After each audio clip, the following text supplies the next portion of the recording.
Hello students, welcome to our channel science zone by Usha Chain. तो बेटा आज हम इस वीडियो में कक्षा 10 पाठ 7 नियंत्रण एवं समन्वय का जो हमारा भाग है आगे कि भी हमारे जो तंत्रिका ऊतक है कैसे रक्षित होता है और तंत्रिका ऊतक कैसे कार्य करता है के बारे में अध्ययन करेंगे।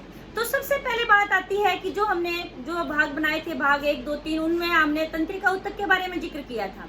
अब तंत्रिका ऊतक है बहुत ही नाजुक होता है, जरा सा इस पर कहीं से दबाव डाला तो हमारा तंत्रिका ऊतक कार्य करना बंद करता है और फिर हम किसी भी जो हमारे आसपास में परिवर्तन होता है उसके लिए कोई अनुक्रिया नहीं कर पाएंगे। तो यानी कि तंत्रिका ऊतक में हमारा सबसे पहले बात करेंगे मस्तिष्क की। मस्तिष्क कैसे रक्षित होता है?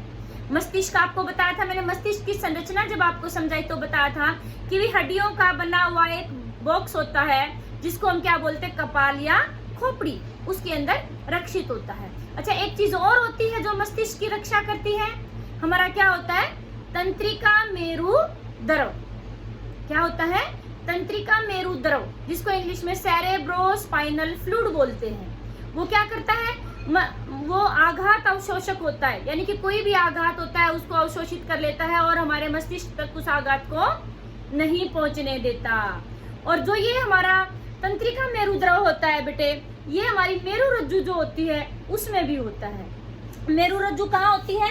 जैसे हम मान लो हमने कहा कि ये हमारा मस्तिष्क है, ठीक है बेटे, तो नीचे यहाँ हमारी कमर की तरफ एक ऐसे लाइन सी निकल के आती है मस्तिष्क से ही, ये भी हमारा केंद्रीय तंत्रिका तंत्र होता है। तो उसको हम क्या बोलते हैं, मेरु रज्जु। अब मेरु रज्जु की रक्षा कैसे होती है? यहाँ तो हमने कह दिया कि कपाल होती है, खोपड़ी होती है, यानी कि रक्षा करती है। फिर मेरु रज्जु कैसे रक्षित होती है हमारी? मेरु रज्जु के ऊपर भी आप ऐसे कमर में थोड़ा सा झुककर देखेंगे तो यहाँ पर ऐसे उभार सा नजर आएगा आपको, नुकीली नुकीली चीज सी। वो हमारा क्या है, रीढ़ की हड्डी जिसको हम कहते हैं, या फिर मेरुदंड या रीढ़ की हड्डी।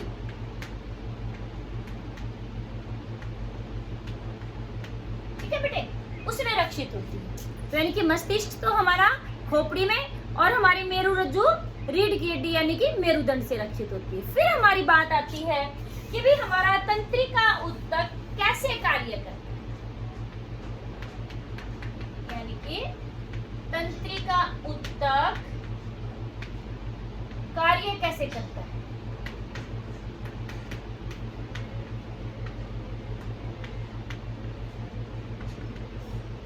हमने आपको बताया था कि भी हमारे आसपास के पर्यावरण में जब कोई बदलाव होता है, परिवर्तन होता है, तो उसको हम क्या कहते हैं, उद्दीपन। तो सबसे पहले क्या आया हमारा, उद्दीपन। उद्दीपन को किसने ग्रहण किया? हमारे संवेदी अंग यानी कि ग्राही ने। ग्राही आपको बताया था, ये भी हम पहले बता चुके हैं। ग्राही से फिर कौन गई, संवेदी तंत्रिका।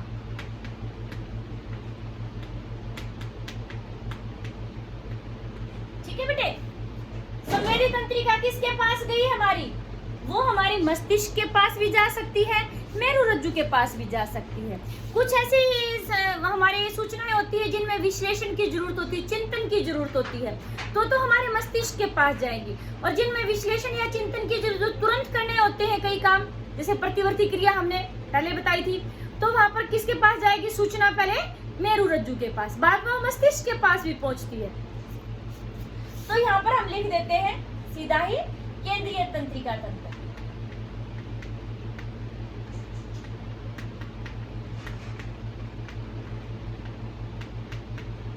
ठीक है बेटे, और केंद्रीय तंत्रिका तंत्र से जो सूचना लाती है उसको बोलते हैं प्रेरक तंत्रिका। और फिर वो किसको देती है, पेशी ऊतक को। यानी कि ये हमारा है कार्यकारी अंग।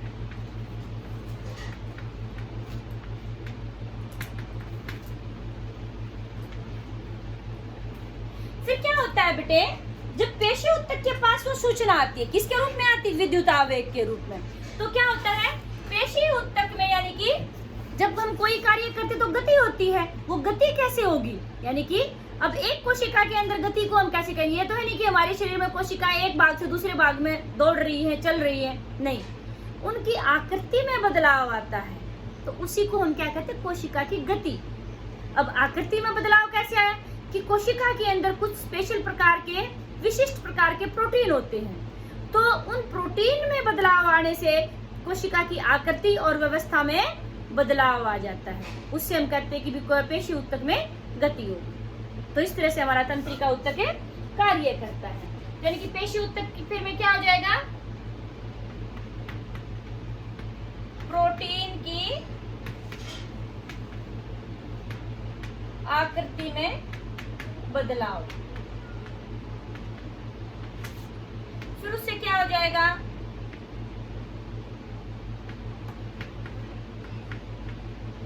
कोशिका की आकृति व व्यवस्था में बदलाव।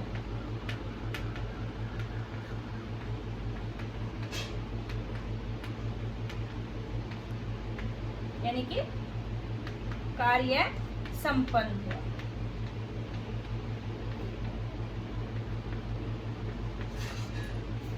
समझ में आई बेटे आपको? तो यानी कि ऐसे हमारा तंत्रिका ऊतक कार्य करता है। फिर बात आती है आगे, अभी हमने जंतुओं में पढ़ा था कि भी जंतुओं में समन्वय की प्रक्रिया कैसे होती है, नियंत्रण की प्रक्रिया कैसे होती है। तो बात आती है पादपों में समन्वय।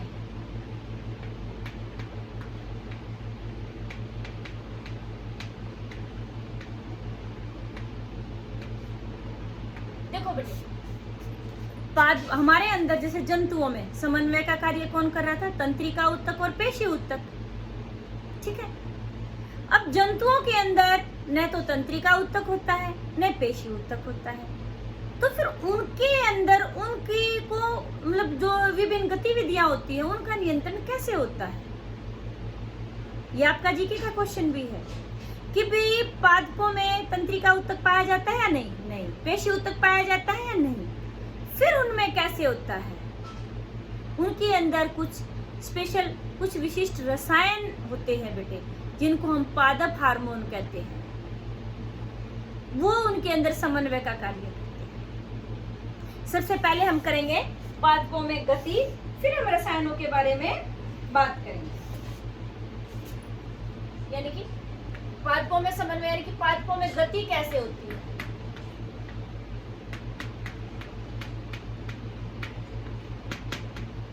पादपों में गति बेटे दो प्रकार की होती है, अनुकुंचन गति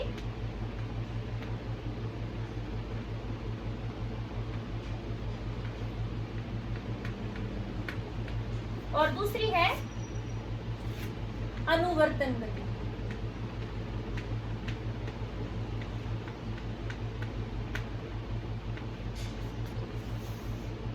देखो बेटे, पहले आपको समझाते हैं कि अनुकुंचन गति क्या होती है। आपने छुई मुई का पौधा देखा है किसी ने?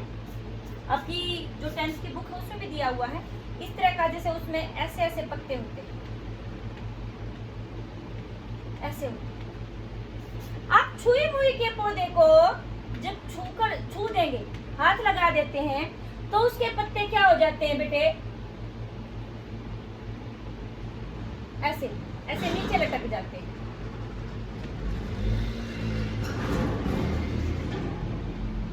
तुरंत आपने ऐसे छुआ, एकदम से नीचे लटक गए। ऐसे पहले ऐसे थे ऊपर की तरफ, फिर वो नीचे लटक गए। यानी कि बहुत ही तेजी से गति, तुरंत गति हुई जिधर से। यानी कि यहाँ पर कोई दिशा नहीं है कि हमने किधर से छुआ है। मान लो आप नीचे से छुएंगे तो भी वो नीचे लटकेंगे, ऊपर से छुएंगे तो भी वो नीचे लटकेंगे। यानी कि कोई दिशित गति नहीं है।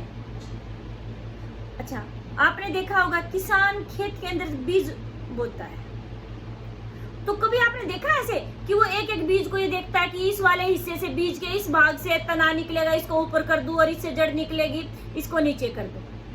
अब इतने सारे बीज डाले जाते हैं एक खेत में, तो ऐसे करने लगे तो उसको तो कई साल लग जाएंगे एक ही किले के अंदर बीज उगाते हुए।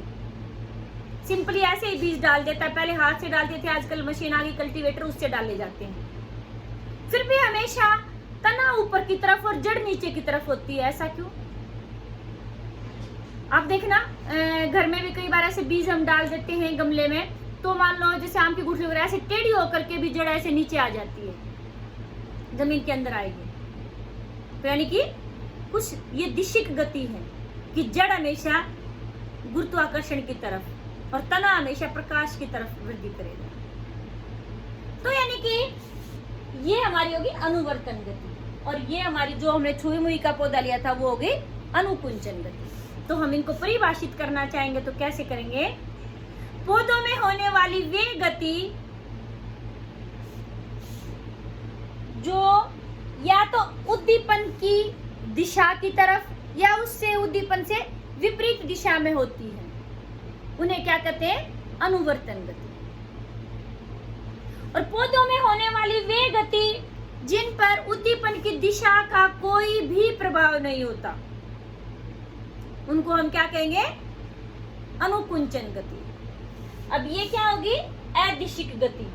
ये हमारी क्या होगी? दिशिक गति।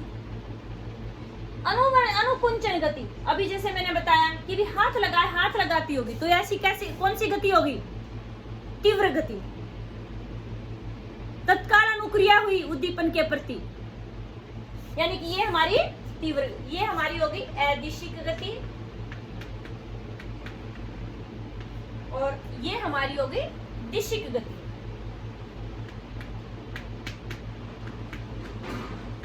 ये हमारी होगी तीव्र गति, ये हमारी होगी मंद गति।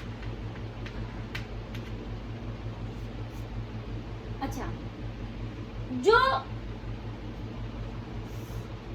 ये जैसे पत्ती को छुआ, वो ऐसे नीचे लटक गई, इसका पौधे की वृद्धि से कोई लेना देना हुआ? हम ये तो नहीं कहेंगे कि पौधे में वृद्धि हुई है या नहीं हुई है। तो यानी कि ये वृद्धि मुक्त गति होती है।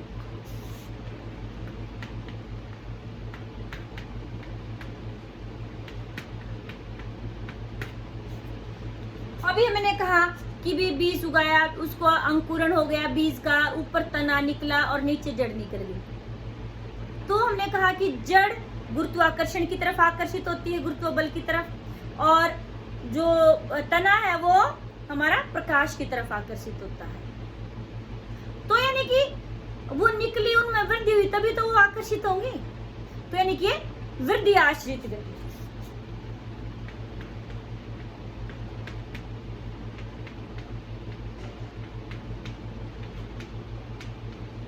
अच्छा, ये आपका इंपॉर्टेंट क्वेश्चन ऐसे भी आ सकता है। पौधों में गति के प्रकार कौन सी होगी? दो प्रकार हो गए, वृद्धि मुक्त गति, वृद्धि आश्रित गति। वृद्धि मुक्त गति को कौन सी कहते हैं? अनुकुंचन गति। वृद्धि आश्रित गति को क्या कहते हैं? अनुवर्तन गति। जो वृद्धि मुक्त गति होती है वो अदिशिक होती है, जो वृद्धि आश्रित गति होती है वो दिशिक होती है। ये धीरे होती है, ये तीव्र होती है। ये या तो उद्दीपन की दिशा की तरफ या उससे विपरीत दिशा में। इनका उद्दीपन की दिशा से कोई भी लेना देना नहीं होता है। ठीक है बेटे? तो इस तरह से आपका यानी कि पादपों में जो गति है, ऐसे भी क्वेश्चन आ सकता है कुंचन गति और अनुवर्तन गति में अंतर, या ऐसे भी आ सकता है वृद्धि मुक्त गति और वृद्धि आश्रित गति में अंतर बताइए। तो आपको ये बताना, इसका उदाहरण बता देंगे। छुई मुई के पौधों का सुई मुई के पत्तों का छूने पर नीचे की तरफ लटक जाना, और इसमें आप क्या कह सकते हैं कि तने की वृद्धि, जड़ की वृद्धि। अच्छा, फिर बात आती है यहाँ पर एक थोड़ा सा लॉजिक है, ये वैसे जीके के लिए आपका पता होना चाहिए कि भाई जो छुई मुई के पौधे हैं, ये आपका वैसे पेपर में नहीं आता है कि छुई मुई के पौधे ऐसे नीचे क्यों मुरझा जाते हैं, ऐसे मतलब नीचे क्यों लटक जाते हैं वो पत्ते?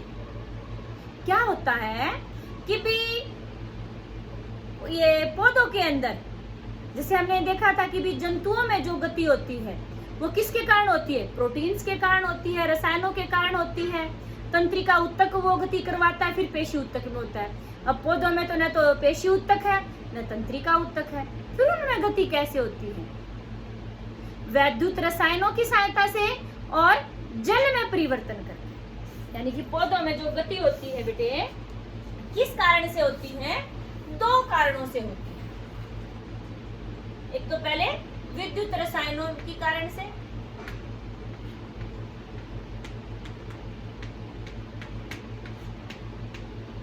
और दूसरा जल की मात्रा में परिवर्तन।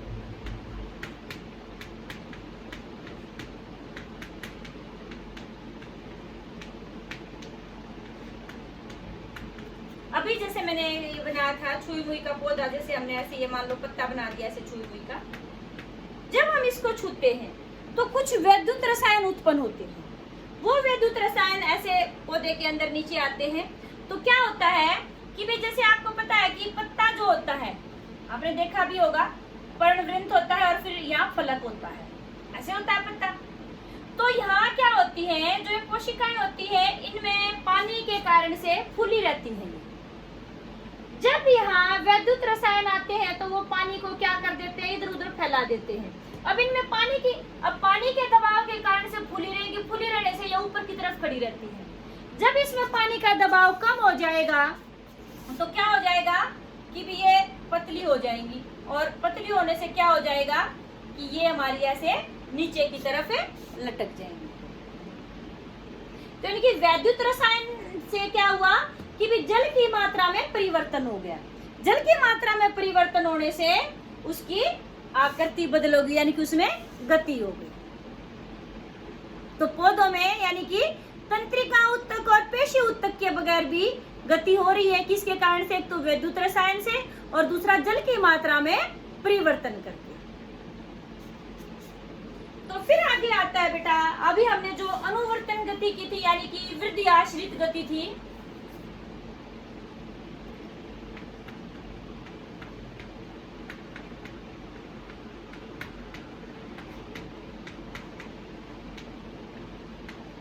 अनुवर्तन गति के प्रकार किसके आधार पर? अभी मैंने कहा था कि उद्दीपन के अनुसार कार्य करती है। जो उद्दीपन है वो कौन सा है, उसके आधार पर इसके प्रकार हैं। अच्छा, उससे पहले एक बात और आती है कि जो अनुकुंचन गति थी बेटे, उनमें उद्दीपन क्या हो सकता है? जैसे अभी हमने कहा कि छुआ हमने उसको, छूने से वो हमारी क्या हो गई, यानी कि स्पर्श उद्दीपन का कार्य किया स्पर्श ने। आपने देखा होगा कि भी सुबह हमारे पेड़ों के जो पत्ते हैं ऐसे उठे उठे होते ऊपर की तरफ, और दोपहर को जब पानी कम हो जाता है, ज्यादा तेज धूप हुई, तापमान बढ़ गया, तो उससे हमारे पेड़ों के पत्ते ऐसे मुरझाने से नीचे लटक जाते हैं। फिर उनमें पानी की मात्रा आ जाती है, दोबारा से फिर ऐसे ऊपर की तरफ हो जाते हैं। यानी कि एक तरफ से हम कहें तो जो अनुकुंचन गति है वो क्या है, स्थायी नहीं होती है, क्योंकि जो पानी की मात्रा में बदलाव स्थायी नहीं होता। हम स्थायी कर देते तो दोबारा फिर उनमें गति होगी नहीं, हमारा पौधा मर ही जाता है। और जो अनुवर्तन गति है बेटे, वो स्थायी होती है। एक बार पौधा यानी कि जड़ बढ़ गई या तना निकल गया, वृद्धि होगी तो होगी, वो दोबारा से उस स्थिति में नहीं आएगा। तो यानी कि अनुकुंचन गति में उद्दीपन क्या हो सकता है? स्पर्श, ताप, जल, ये हमारे क्या हो सकते हैं, उसमें अनुकुंचन गति में उद्दीपन का कार्य करते हैं। अब यहाँ पर अनुवर्तन गति में उद्दीपन के आधार पर प्रकार है बेटे हमारे। सबसे पहला है, ये इंपॉर्टेंट क्वेश्चन ऐसे आ जाता है, अनुवर्तन गति के प्रकार बताइए उद्दीपन के आधार पर, या वृद्धि आश्रित गति के प्रकार बताइए। इसमें हमारा सबसे पहले आता है प्रकाशानुवर्तन। ये प्रकाशानुवर्तन क्या होता है? यानी कि अनुवर्तन गति का वह प्रकार जिसमें प्रकाश उद्दीपन का कार्य करता है, क्या कहलाता है? प्रकाशानुवर्तन।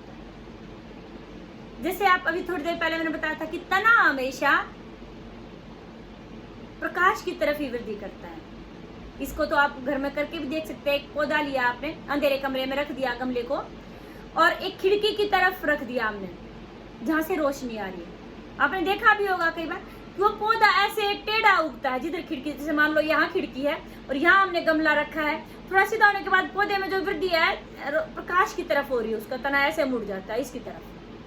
तो यानी कि जो तना हमारा होता है वो प्रकाश अनुवर्तन को प्रदर्शित करा, प्रकाश की तरफ वृद्धि करता है। और जो जड़ होती है बेटे, दूसरा आता है हमारा गुरुत्वानुवर्तन।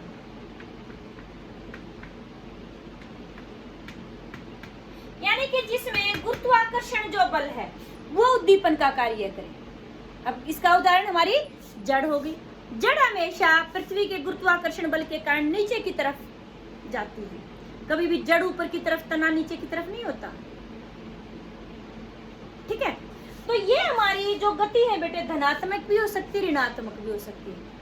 प्रकाश जो तना है प्रकाशानुवर्तन को तो धनात्मक रूप से दर्शाएगा और गुरुत्वाकर्षण को ऋणात्मक रूप से दर्शाएगा। तीसरा है आपका जलानुवर्तन। अच्छा, इनमें आपको उदाहरण भी पूछते हैं, ऐसे पूछेंगे जैसे ऐसे पूछ ले। अनुवर्तन गति का वह प्रकार जिसमें प्रकाश उद्दीपन का कार्य करता है प्रकाशानुवर्तन कहलाता है। उदाहरण तने की गति। अनुवर्तन गति का वह प्रकार जिसमें गुरुत्वाकर्षण बल उद्दीपन का कार्य करता है गुरुत्वानुवर्तन कहलाता है। उदाहरण जड़ की गति। जलानुवर्तन यानी कि जिसमें जल जो है उद्दीपन का कार्य करता है। उदाहरण हो गया हमारा, आपने छठे पाठ में पढ़ा था रंध्र का खुलना और बंद होना। जो रंध्र कोशिकाएं थी हमारी द्वारक कोशिकाएं, जब उनमें पानी आ जाता है तो फूल जाती है और हमारा स्टोमेटा यानी कि रंध्र खुल जाता है, और जब उसमें से पानी निकल जाता है तो सिकुड़ जाती है और हमारा रंध्र यानी कि स्टोमेटा बंद हो जाता है। ठीक है बेटे, तो यानी कि ये जलानुवर्तन हो गया। चौथा था आपका बेटे इसमें आता है रसानुवर्तन।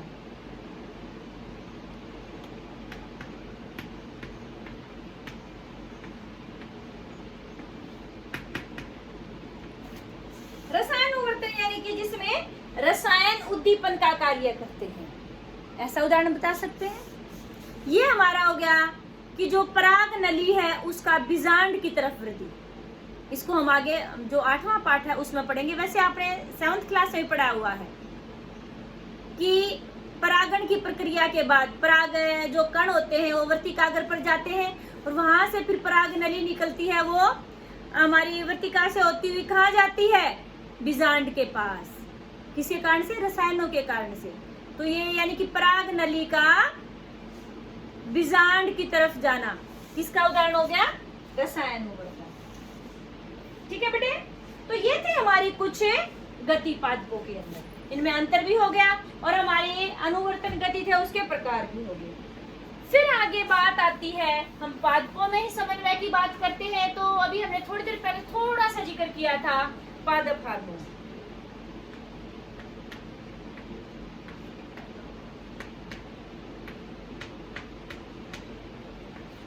तो ये पादप हार्मोन क्या होते हैं? पहले तो इनकी परिभाषा, वे रसायन जो पौधों के अंदर नियंत्रण एवं समन्वय का कार्य करते हैं, क्या कहलाते हैं?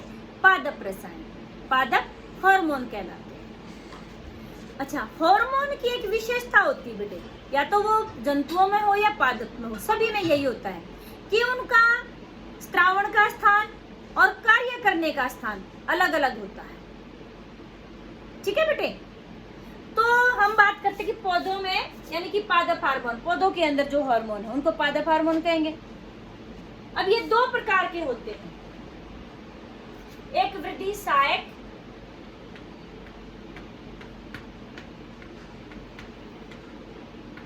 और दूसरा है हमारा वृद्धि समंदक। वृद्धि सहायक हार्मोन और वृद्धि समंदक हार्मोन। ठीक है बेटे, तो वृद्धि सहायक नाम में ही परिभाषा है, यानी कि वे हार्मोन जो पौधे की वृद्धि में सहायता करते हैं वो हमारे हो गए वृद्धि सहायक हार्मोन, और जो पौधे की वृद्धि को समंदक मतलब रोकते हैं, कम करते हैं, वो हमारे हो गए वृद्धि समंदक हार्मोन। फिर वृद्धि सहायक जो हार्मोन है इसमें हमारे आते हैं कौन कौन से? नंबर 1 ऑक्सिन,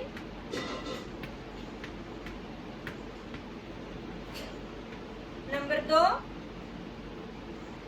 जिब्रेलिन,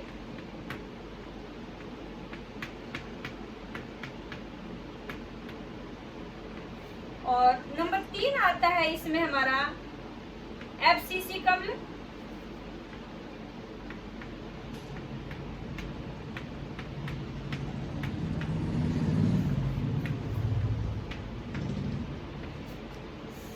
ये तीनों जो होते हैं बेटे हमारे, ये तीनों के तीनों क्या करते हैं कि भी पौधे की वृद्धि में सहायक होते हैं। ठीक है बेटे, ये सॉरी ऑक्सिन और जिब्रेलिन। और एक और हमारा होता है सॉरी जो सहायक होता है, उसमें हम पहले बात करेंगे साइटोकाइनिन।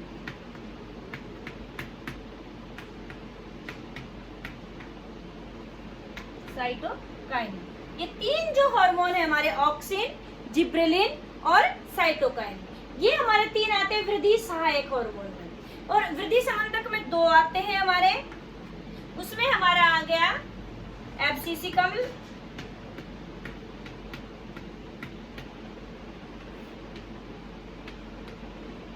और एथाइलिन।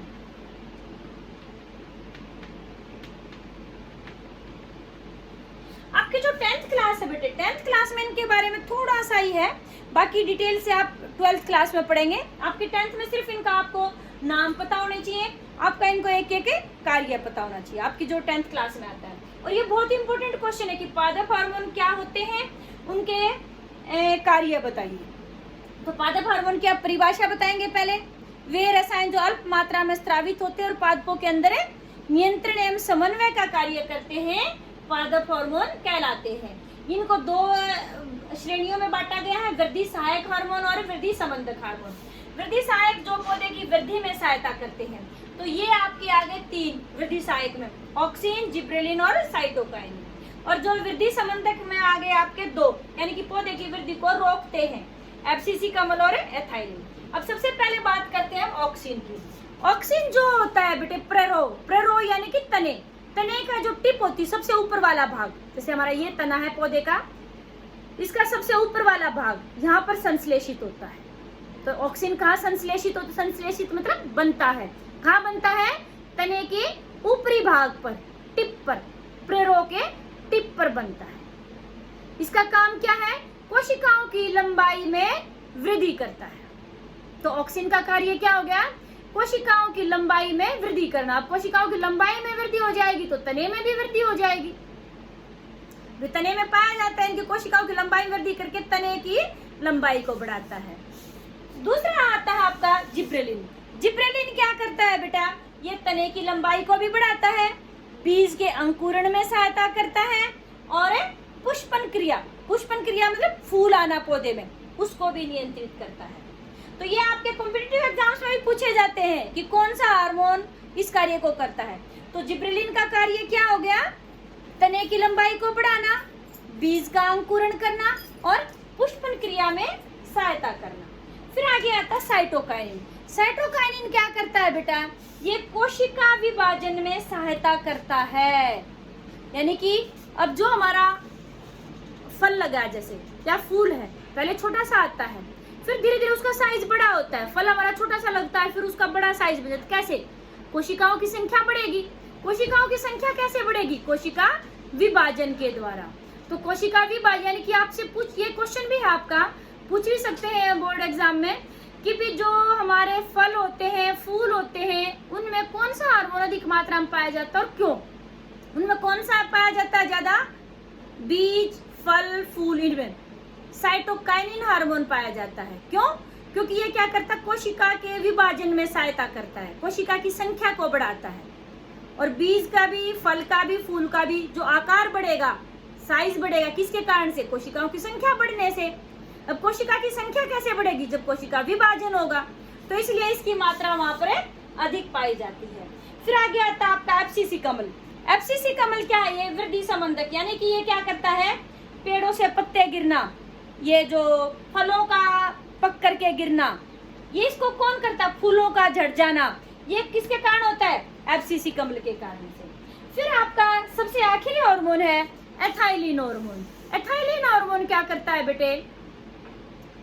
फलों के पकने में सहायक है। ये जो एथाइलिन हार्मोन है, ये गैसीय रूप में पाया जाता है।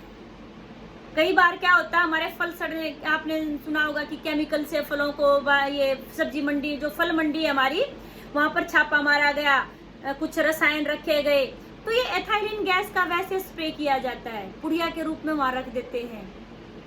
ठीक है, तो यानी कि कहते हैं ना कि भी मसाले से पकाए हुए फल, तो जैसे ये हमारी एथाइलिन जो होता है हार्मोन, ये क्या करता है, फलों के पकने में सहायक है। ठीक है बेटे, तो आपको समझना है ये, यानी कि पादपों के अंदर जो गति कैसे होती है। अच्छा, फिर एक क्वेश्चन और है हमारा जो पादपों से रिलेटेड है।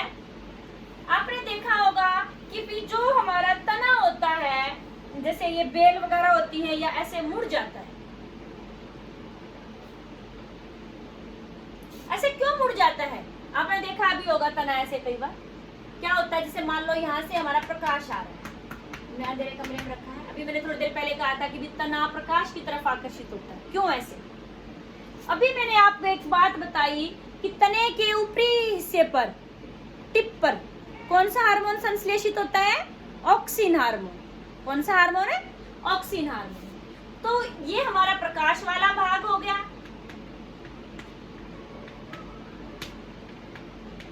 क्योंकि यहाँ से इधर प्रकाश आ रहा है और इधर हमारा अंधेरा है, तो यानी कि छाया वाला भाग हो गया। ऑक्सीजन जो होता है बेटे, वो छाया वाले भाग की तरफ चला जाता है। ऑक्सीजन किधर जाता है? छाया वाले भाग की तरफ। अब छाया वाले भाग की तरफ चला गया तो वहां पर उसने कोशिका की लंबाई को बढ़ा दिया। एक तरफ से कोशिका हमारी छोटी रह गई, एक तरफ से हमारी कोशिका लंबी होगी, तो क्या हो जाएगा? वो ऐसे मुड़ जाएगी। तो आपको पता चला कि भी जो प्ररोह है या तना है वो क्यों मुड़ जाता है, कि क्या कहेंगे कि जो तने के अग्रभाग पर क्या होता है? ऑक्सिन हार्मोन, वो किधर चला जाता है? छाया वाले भाग की तरफ। वहां जाकर के क्या करता है? तने की वृद्धि करता है, यानी कि कोशिकाओं की लंबाई में वृद्धि करता है, यानी कि तने में वृद्धि होगी। तो छाया वाले भाग की तरफ से तो तने की लंबाई ज्यादा होगी और प्रकाश वाले भाग की तरफ तने की लंबाई कम होगी। तो क्या होता है कि हमारा पौधा जो तना है वो प्रकाश की तरफ मुड़ जाता है। ठीक है बेटा, ये कई बार कंप्यूटर आपके जो बोर्ड के एग्जाम में पूछा हुआ ये क्वेश्चन।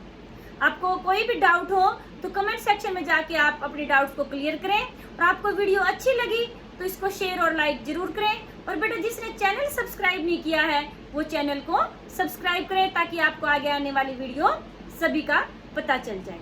और हाँ, हर एक चैप्टर का मैंने ऐसे पूरा चैप्टर कोई नहीं बनाया, एक आध चैप्टर ही है, वरना सभी चैप्टर्स के भाग बना रखे हैं। उसमें हर एक चैप्टर को अलग अलग टॉपिक वाइज कई भागों में बांटा हुआ है।